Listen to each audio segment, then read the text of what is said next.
क्या आप कम लागत पर भारी मुनाफा कमाना चाहते हैं? क्या आप बतख पालन पर सक्सेस होना चाहते हैं? या बतख पालन में हो रही खर्चे को कम करना चाहते हैं? क्या आप बतख पालन से जुड़ी दूसरा इंटीग्रेटेड फार्मिंग करना चाहते हैं, वो भी सबसे कम से कम खर्चा पर? तो इन्हीं सारे सवालों का जवाब लेकर मैं आप सभी को इस वीडियो पर स्वागत करता हूं और वीडियो को शुरू से अंत तक देखने के लिए रिक्वेस्ट भी करता हूं। दोस्तों, इस वीडियो को 3 हिस्सों में बांटा गया है। पहले भाग पर मैं आपका केज सिस्टम पर यानी बंद कमरे पर बतख पालन से जुड़ी कुछ बात करने वाला हूँ। दूसरे हिस्से पर मछली के साथ बतख पालन का बात करने वाला हूँ और तीसरे हिस्से पर धान फसल के साथ बतख पालन की बात करने वाला हूँ। तो कुछ नया सीखने के लिए चलिए शुरू करें आज का ये वीडियो। दोस्तों, जिन लोगों के पास जगह की कमी होती है, जिन लोगों के घर के पास पानी का स्रोत का सुविधा नहीं होता या खेती बाड़ी का भी सुविधा नहीं होता, उन लोगों के लिए केज सिस्टम पर डक फार्मिंग बेस्ट होता है। केज सिस्टम बोले तो 4 दीवारों के बीच यानी बंद कमरे में डक फार्मिंग।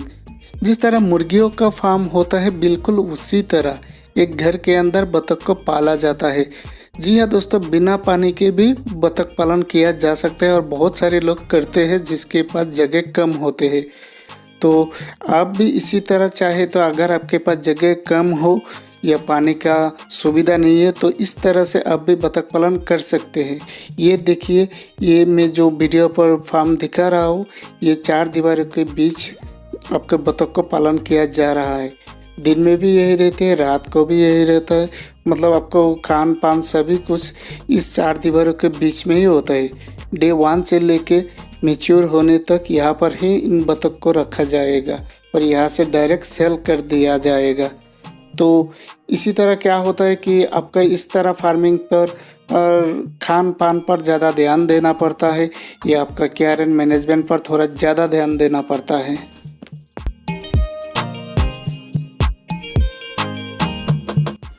तो चलिए अभी बात करते हैं केज सिस्टम के बेनिफिट्स के बारे में।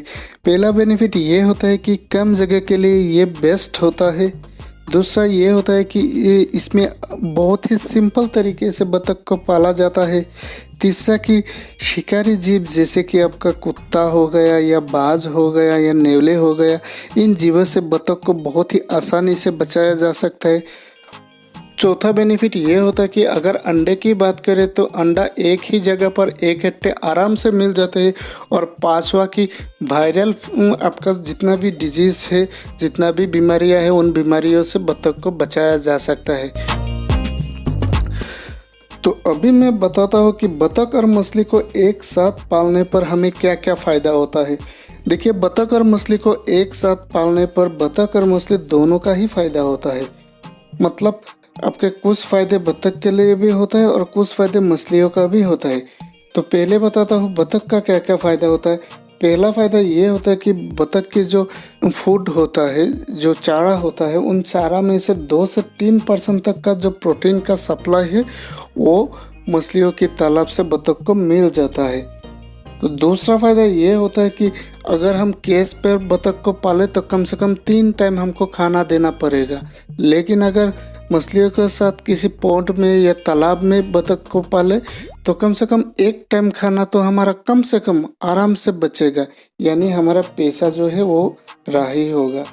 तो इसके अलावा बतख का जो ग्रोथ रेट होता है वो बहुत ही तेज़ी से बढ़ने लगता है क्योंकि एक खुला एनवायरनमेंट मिल जाता है।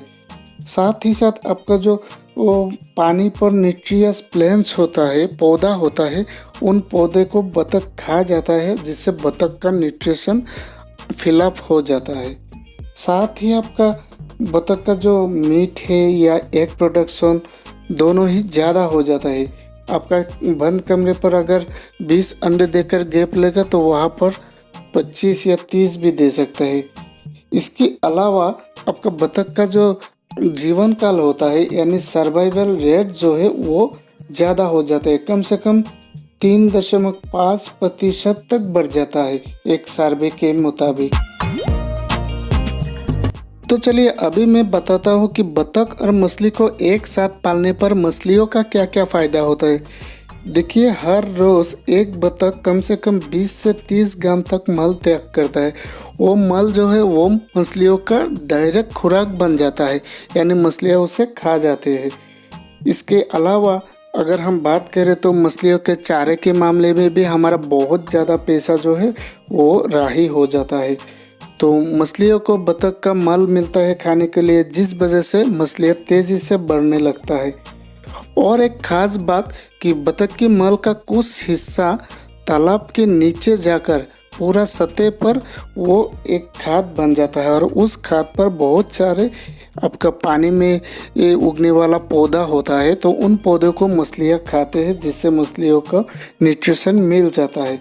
और साथ ही साथ पानी पर बहुत ज़्यादा कीड़े मकोड़े होते हैं जो छोटे छोटे मछलियों को पकड़ कर खाते हैं, तो उन कीड़े मकोड़ों को भी बतख खा जाता है। तो बहुत सारे लोग ये सोच रहे होंगे कि क्या बतख मछली नहीं खाएगा, तो इसका क्लैरिफिकेशन मैं देना चाहता हूँ कि देखिए तालाब में पानी बहुत ज़्यादा होता है, और ज़्यादा पानी पर बतख कभी भी मछलियों को पकड़ नहीं पाता। हाँ, छोटा साइज का मछली ऊपर आता है तो एक दो को पकड़ सकता है, लेकिन अगर एक मछली का साइज 2 या 3 इंच का हो जाए तो उस मछली को बतख कभी भी पकड़ नहीं सकता। कैसे पकड़ेंगे भाई, आप ही सोचिए। पानी पे मछलियों का जो रफ्तार है वो बहुत तेज़ होता है, बतख का उतना हो ही नहीं पाता। हाँ, बतख मछली खेतों में पकड़ सकता है, लेकिन तालाब पर नहीं। आपका 2-3 फुट से ज़्यादा पानी हो तो बतख मछलियों को पकड़ नहीं पाएगा, लेकिन अगर पानी 1 फुट हो या 1.5 फुट हो तब पकड़ सकता है। तो उस बात से आप बेफिक्र रखिए कि बतख आपके मछलियों को खा जाएगा।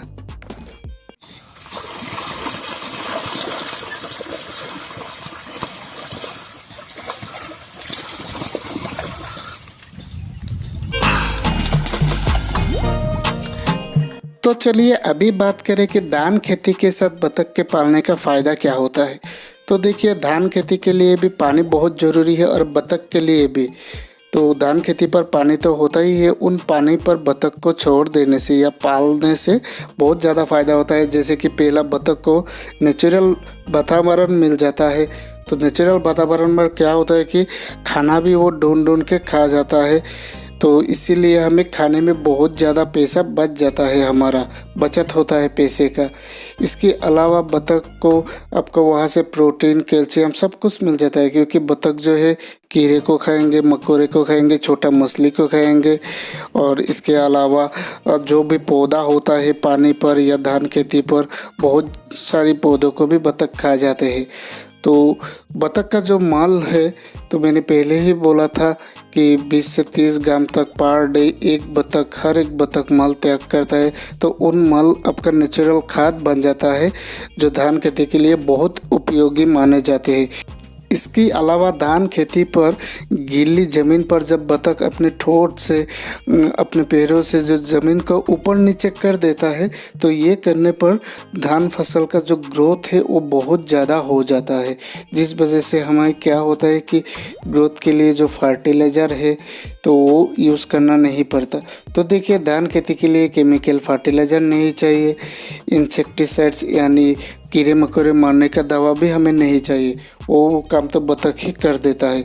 तो इसी तरह से बतख का भी बहुत ज़्यादा फ़ायदा होता है, और धान खेती के लिए भी बहुत ज़्यादा फ़ायदा होता है कि इस तरह इंटीग्रेटेड फार्मिंग पर।